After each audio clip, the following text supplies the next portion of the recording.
Yay or Nay Show with Alex C. A sports show for sports fans by a sports fan. Now, here is Alex C. All right, here we go. This is the Yay or Nay Show with Alex C, a sports show for sports fans by a sports fan.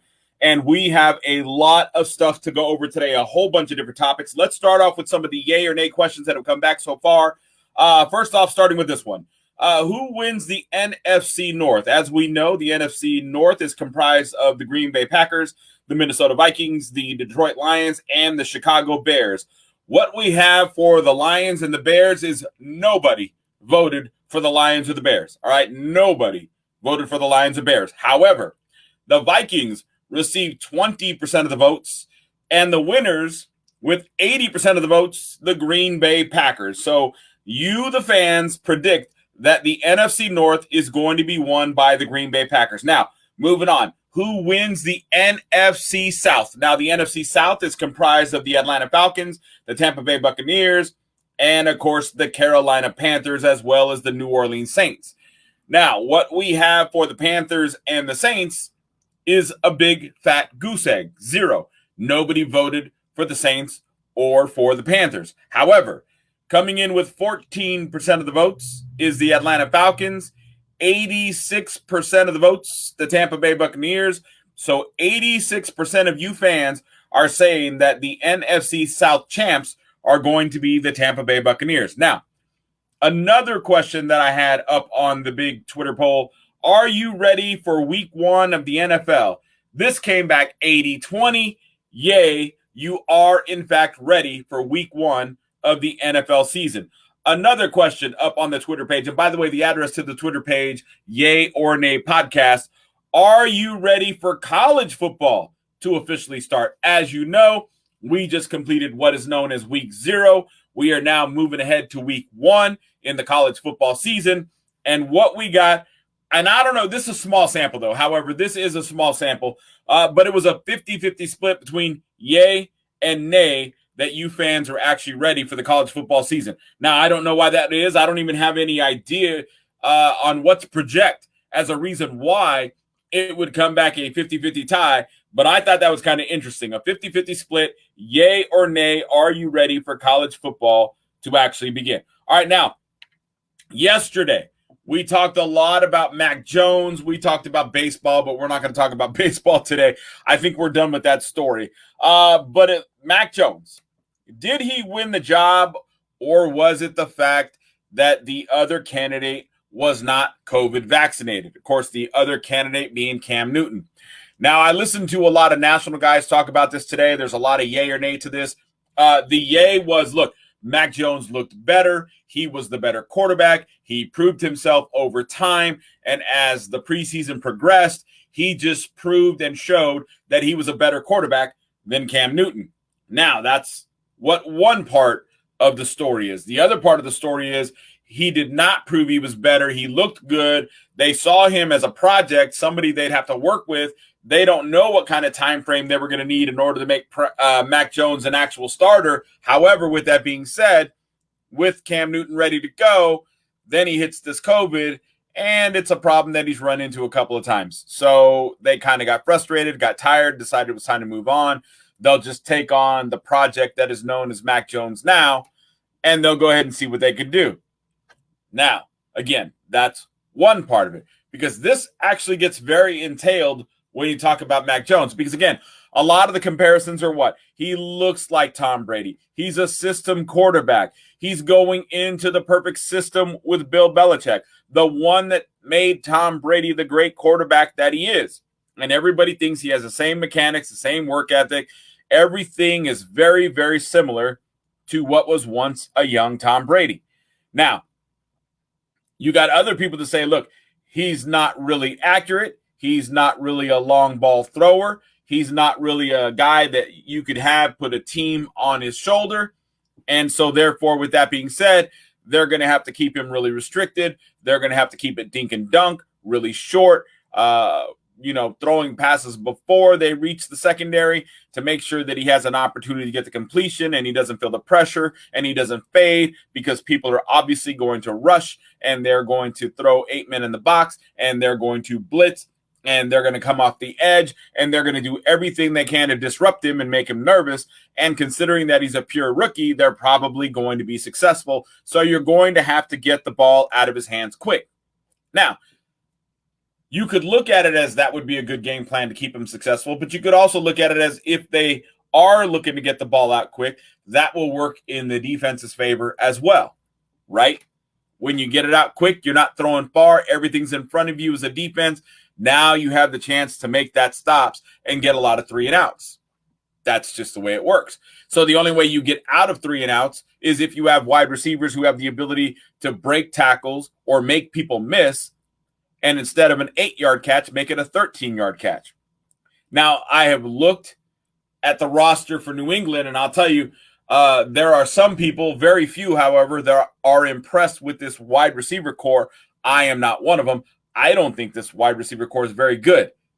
So if you're telling me that you need wide receivers with good ability to make this work, then I think you're in a lot of trouble if you're the New England Patriots. That's just my way of looking at it. Now, here's the other part of the equation.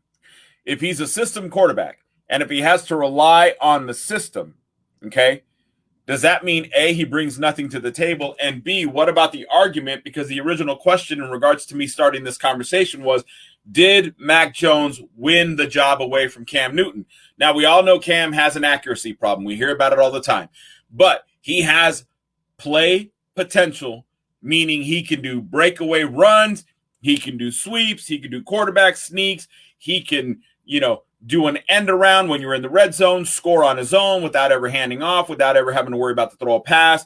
Again, because people like to criticize his accuracy, but when you got legs like Cam Newton and you have strength to take hits like Cam Newton, you can make and break your own red zone possession because you have the ability to bully your way into the end zone when you have the type of legs and athletic ability that a Cam Newton has. He's a playmaker. Mac Jones, not a playmaker. Now, that doesn't disqualify Mac Jones. He's a little more allegedly accurate than Cam Newton. He's a little more allegedly consistent than Cam Newton. But here's the problem with this. This goes back to the nay side, okay? And I guess you could say what I said about Cam Newton having better athletic ability and better playmaking ability in the red zone especially is probably on the nay side towards Mac Jones as well. But with that being said, if you think about it, then that means what? That means that Mac Jones is going to have to, at some point, mature, grow, branch out, audible, be able to have the ability to read defenses, and do all the things that he doesn't have the ability to do now. Because for everybody who has screamed how impressed with Mac Jones they are, for everybody who has screamed how great this guy is, remember one piece of the puzzle. One very major piece of the puzzle. And I said this yesterday, and I said this on a few podcasts before. Mac Jones was never the starting quarterback in preseason. We've only seen Mac Jones in preseason. With that being said, he's played coming in after the starting quarterback known as Cam Newton, and he played against second, third, and fourth stringers. Never went against starters. Because it was preseason, never saw a real defense, never was blitzed, never was pressured, never saw what defenses were trying to hide. He didn't see anything. He saw zero, zilch, nada, nothing.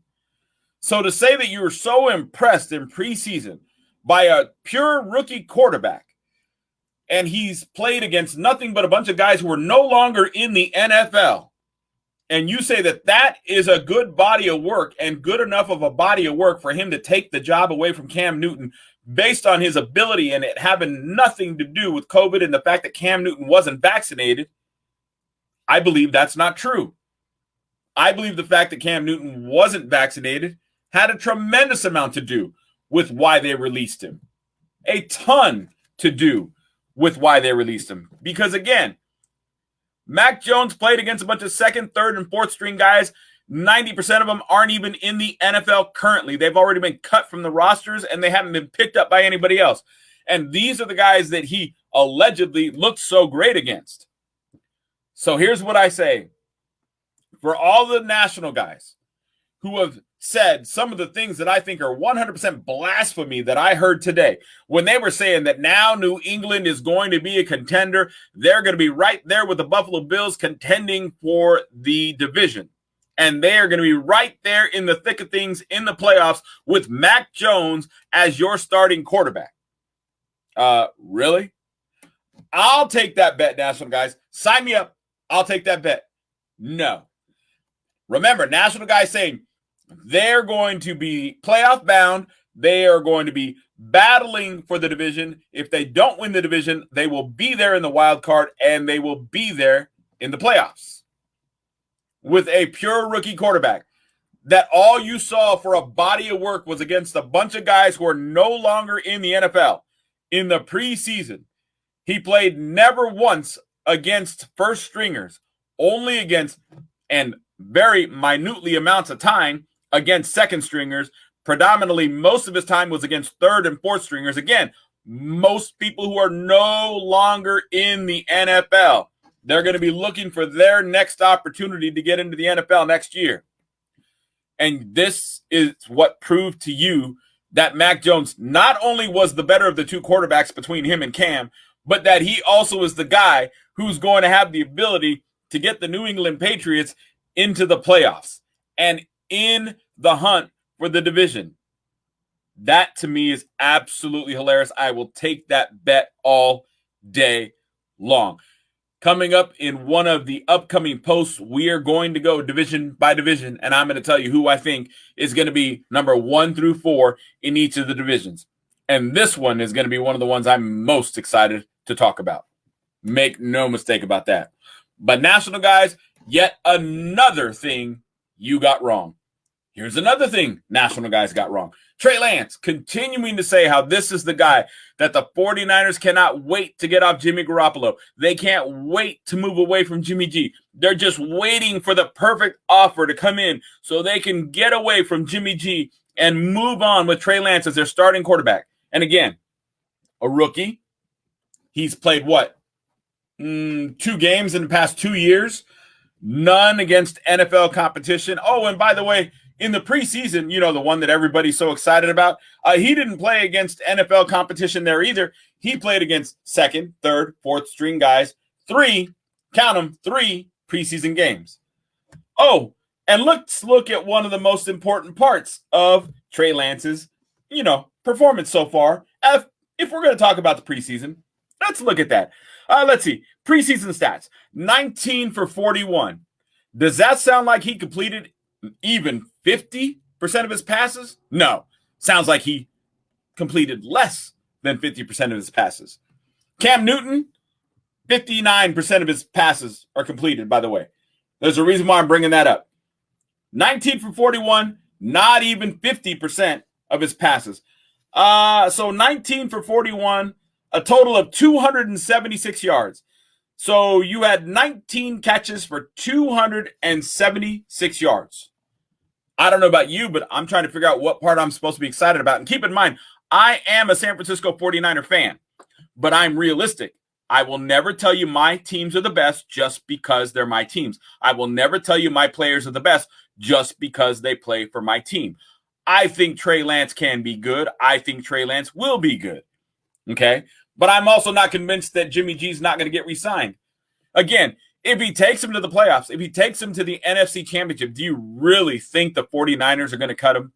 Irregardless of his injury history. Because if you look around, there aren't a lot of quarterbacks out there, and there are more teams hurting for quarterbacks than there are teams who actually have quarterbacks that are going to be there for the next 10 years. So why would they move off of Jimmy G and give somebody a quarterback who can be there for the next 10 years with a winning record? What is he? 28-5, I believe it is, as a starting quarterback. And you think it would be a good idea to get rid of a guy who's 28-5 for a college quarterback who played 4 games in the last 2 years, none of them against any kind of NFL type of players whatsoever, no NFL competition. And he played at a very small school, a very small division, and it's easy to look good when you're playing against a bunch of high school players. So I don't know, why everybody's so excited. Now, I get what you saw. I get his mechanics. I get his arm. I get his strength. I get his size. I understand all those things. I'm not saying I don't understand any of that.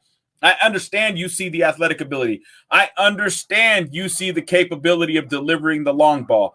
I understand those things. That makes absolute sense to me. What I'm telling you I do not understand is when he hasn't done any of these things against any NFL competition, not in the 4 games he's played in the last 2 years, okay? And not in the preseason where he had 19 for 41 for 276 yards, 3 passing touchdowns, and one of those passes was for 80 yards. So basically, you've got 18 passes for 194 yards. Okay? 18 passes, 194. That means they weren't very long. He had 1 for 80. And everybody got excited off that. Now, I get it. National guys trying to save their butts, trying to save their credibility, trying to make it sound like he's the greatest thing since sliced bread, since they already put themselves out there and they already said it, right? So they won't take the L on this deal no matter what. They're not going to take the L on this deal. They are willing to do what it takes to try and sell you on the fact that this guy is the greatest thing since sliced bread and he is much better than Jimmy Garoppolo. And he's not. He's absolutely not. Guaranteed the starting quarterback for the 49ers is going to be Jimmy Garoppolo. And again, you were already shown what their offense is going to be like in preseason game 3. They're going to switch out. They're going to go back and forth. Sometimes I guarantee it will be situational, even though nobody thinks so, even though everybody's trying to tell you what a mess it would be if they did it. No, because we just saw them do it. It looked very good.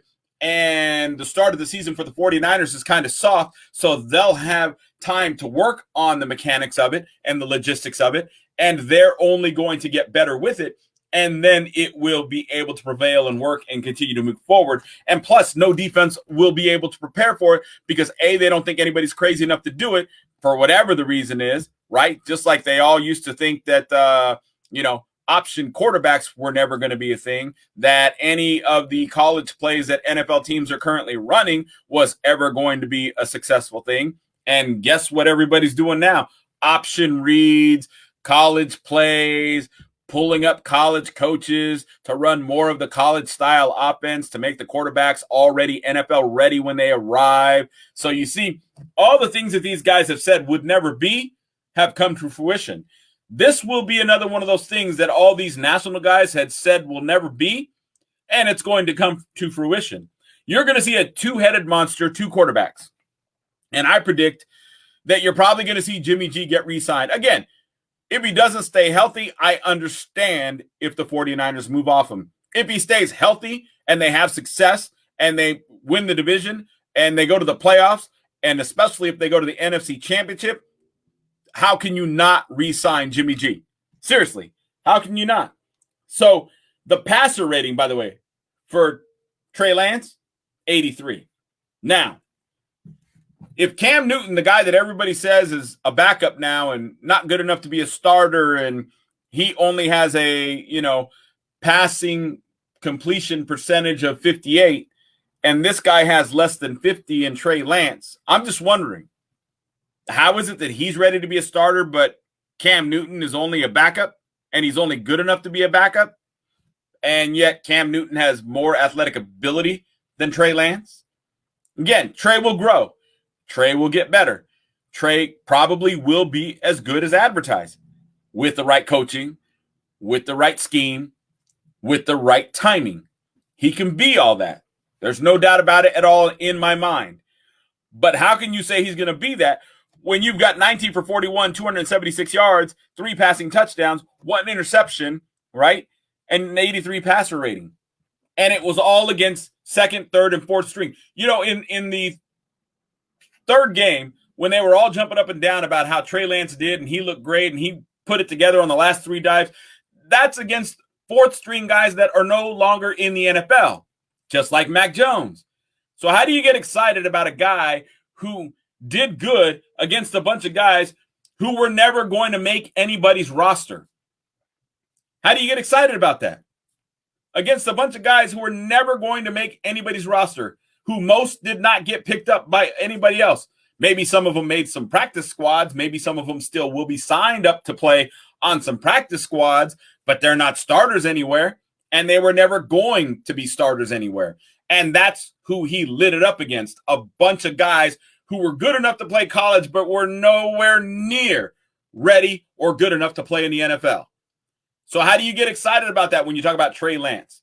Again, it's because these guys want to sell you on the fact that they were not wrong, so they don't have to take the L for being wrong about Trey Lance being better than Jimmy G, and about how eager and ready San Francisco was to trade Jimmy G away to move on to Trey Lance. So now their new narrative is, oh, well, it's okay. They're going to stick with Jimmy G for now, and they're going to start him. But after about week 4 or 5, yeah, Trey Lance is going to take over. He's going to be the starting quarterback. Again, another bet I'll take with the national guys, because yet it's another thing that the national guys are wrong about. You know, they spend more time being wrong than right. I wonder sometimes. How do some of y'all get your jobs? Just wondering. I don't get it. And you guys are the inside guys with the inside track. And yet you're wrong. More than 58%. Isn't that Cam Newton's completion percentage? Just wondering if there's any correlation there. Just wondering. Maybe since you're wrong 58% of the time. Just saying. Maybe you should be second string and not a starter as well. I don't know. Just throwing that out there. All right, let's talk about some of the other things we got up here. So Ty Hilton, he has a neck injury. He's going to undergo surgery. So he will be on the injured reserve list. I do not know how long he's going to be on the IR. But you know what? Ty Hilton, I got a lot of respect for the guy. Hopefully he's able to come back quickly, because he's a very, very exciting player. Going to the NBA really quick, the Atlanta Hawks and Clint Capella, they agree to a 2-year extension worth $46 million. Probably, in my opinion, especially what I saw in this past season, a very good move for the Atlanta Hawks. Joel Embiid, big story coming out today. He denied he and Ben Simmons don't get along. You know what? As many times as I've heard this, and from so many different sources, and watching so many different shows where universally everybody says that Joel Embiid and Ben Simmons don't get along. I don't know. Again, I'm not an inside guy. I'm a sports fan doing a sports show for sports fans. But I'll say this. Joel Embiid probably said what he said in regards to him and Ben Simmons actually getting along, so that the Sixers will have some kind of ability to trade him away without looking desperate.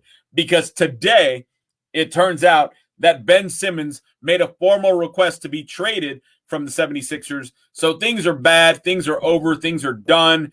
And I think that Joel Embiid did his best to try and make it at least to where the Sixers have some kind of negotiating room to try and get something in the trade, because now they have absolutely zero choice but to trade Ben Simmons away. Nothing at all they can do. Staying with the NBA, here's another one, and this is another move that I'm just like shaking my head about. I don't understand. Rajon Rondo signs with the Lakers. All right. Now, he's a great player. He's streaky. You can't put him in for a lot of minutes, however. He's fast. So I don't know how he would work with Russell Westbrook. I don't think the two could necessarily play together, and Russell would outrun him anyways and eventually tire out Rondo. Plus, I mean, they both require the ball. So that would be a very difficult match to put those two on the floor at the same time. So maybe Rondo comes in and replaces Russell when he needs to get a breather, because let's face it, Russell's getting older, and you're not going to be able to keep him out on the floor, 32, 35, 38 minutes a game either, let alone if they're playing a full season. So you're going to have somebody to replace him. Maybe Rondo's going to do that role. I don't know. There was an interview that they did. I haven't watched the interview as of yet. I will be watching the interview. I'm very interested to see the interview. I'm very interested to see what Rondo has to say about returning to the Lakers. I just, however, do not believe it's a big deal, and I do not believe it was a smart move by the Lakers. But I don't think any of the moves that they have made in this offseason have been very smart again. The Lakers will be somewhere in the top 8, somewhere. Where, I don't know. Will they be in the top 4 of the top 8? No, I doubt it. They're going to be in the bottom half. And I don't see them as being a threat to win the NBA Finals, despite what everybody says. Nothing has changed my mind in regards to the Brooklyn Nets being the NBA champs this year. So far, from what I have seen at this point in time, things can change, but at this point in time, I do not see anything that makes me change my mind or my opinion when it comes to the Brooklyn Nets and the NBA Finals and them becoming the NBA champs. I don't see anything that dissuades me in any way, shape, or form in regards to my opinion on that. Matter of fact, there were even some talks and some rumors that the obvious place for Ben Simmons to land would, in fact, be in Brooklyn. Maybe a little swap. Kyrie Irving goes to Philadelphia. Ben Simmons goes to Brooklyn. If that happens, folks, it's really over. I mean, it's already over as it is. But you add Ben Simmons to those guys, even with the shortcomings of Ben Simmons, it's over. Game over. Game over. Lay the bets in Vegas. I'm all in. Gonna take the bus and go make my bet because I'm telling you, over. There's no way anybody would beat that threesome, let alone have a chance to beat them with the threesome they currently have. So, I don't know. Lakers, you're interesting. You're somebody to talk about, but you're not anybody to worry about when it comes to the NBA Finals. All right, you guys have a great day. I will talk to you tomorrow.